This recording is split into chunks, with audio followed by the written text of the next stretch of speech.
welcome to the Late Late Ellen Tonight Show starring me, Oprah, Montgomery, Joseph, Stalin, Mussolini, DeGeneres Live. Special edition in Vienna, Austria. Oof, that's a long title. Anyway, we're here today with our guest, Dr. Ignace Semmelweis of Hungary. Now, Dr. Semmelweis, please introduce yourself. Well, my name is Dr. Ignace Philip Semmelweis. I am a Jewish and Hungarian doctor.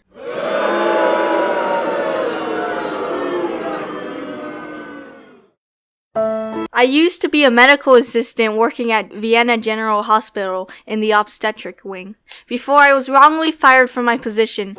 Objection, Your Honor! That man is a liar and a fool. He deserved to be fired. Who are you? Security! Wait, hold on. I'm a colleague of his, or was a colleague of his. I worked under him at Vienna General Hospital, and I can tell you, this man is an idiot. I am not the idiot here, you pineapple and pizza loving dimwit. See, this man is imbecile and entitled twit. Okay, why don't you sit down and we'll listen to both sides of your story. Dr. Semmelweis, continue, please. What exactly happened, and why were you fired? Alright, so I was researching childbed fever, an infection that women can contract after childbirth, and I noticed that in my hospital, our death rate due to childbed fever was extremely high. I compared them to the death rates at a midwife training hospital, and the midwife training hospital had much lower death rates. So then I wanted to find out why, and then I discovered it was because the doctors in my hospital were handling dead bodies as well as living people. So I deduced that childbed fever was caused by corpse particles that get stuck on doctors' fingers after they play with dead bodies. And do you have an actual scientific reasoning for that deduction, Dr. Semmelweis? No, but I have empirical evidence, you dim-witted blockhead! Excuse me? Who's the one who got fired, you giant old... Okay, that's enough, you two! Sit down! Dr. Semmelweis, this empirical evidence of yours. Also, what exactly is empirical evidence? Empirical evidence is evidence that is acquired by observation and experimentation. Okay, so after I deduced that childbed fever was caused by corpse particles, I instituted a policy saying that all doctors that handled both corpses and pregnant women must wash their hands with a chlorinated lime solution to get rid of the corpse particles from the dead bodies. After I did that, our childbed mortality rates dropped from 20% to 2%. That means we saved a lot of lives just by washing our hands. What, so is it our fault all those women were dying before? Well, not exactly. I mean, you didn't know. See?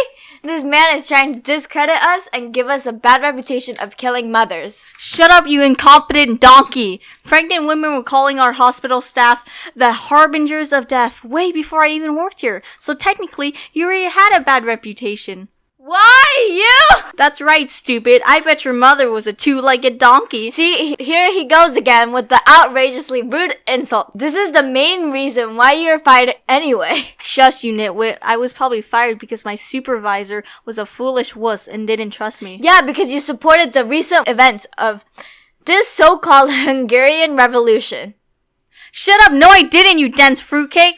Okay, so let me get this straight. You figured out that childbed fever was caused by corpse particles, and you made doctors wash their hands. Then after that happened, the mortality rate in your hospital went down. That is correct. But then you were fired because, one, the other doctors thought you were trying to blame them for all those mothers' deaths because they didn't wash their hands before. Two, you were fired for being extremely rude to everyone who doubted your theory. And three, because your supervisor didn't trust you anymore after the events of the Hungarian Revolution, because you're a Hungarian. Quite correct. No, very incorrect, because you, my friend, forgot a key factor. See, most of us doctors disagreed with your theory on childbed fever because... Hey, there are tons of doctors who agreed with me, like Joseph, Skoda, and Carl. Shut up and let me finish, you British breakfast muffin.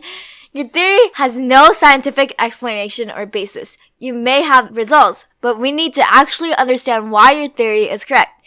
So where's your scientific explanation for your results? Where is your scientific explanation? I have results and fewer people are dying, you childish fool. Okay, I've had enough with your rubbish, you stubborn, unlikable, tasteless Tootsie Roll. This is why people don't agree with you. You're such an unpleasant human being.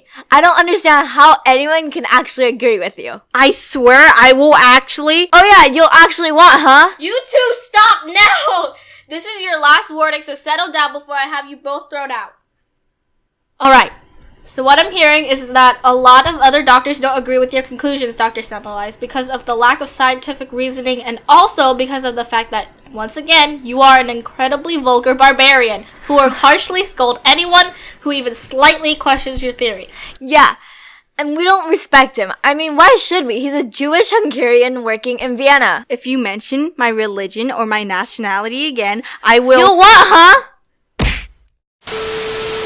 Sorry, folks. Due to a little technical difficulties, we have to take a short commercial break. We'll be right back on the Late Ellen Tonight Show starring Oprah, Montgomery, Joseph, Stalin, Mussolini, DeGeneres Live in a second.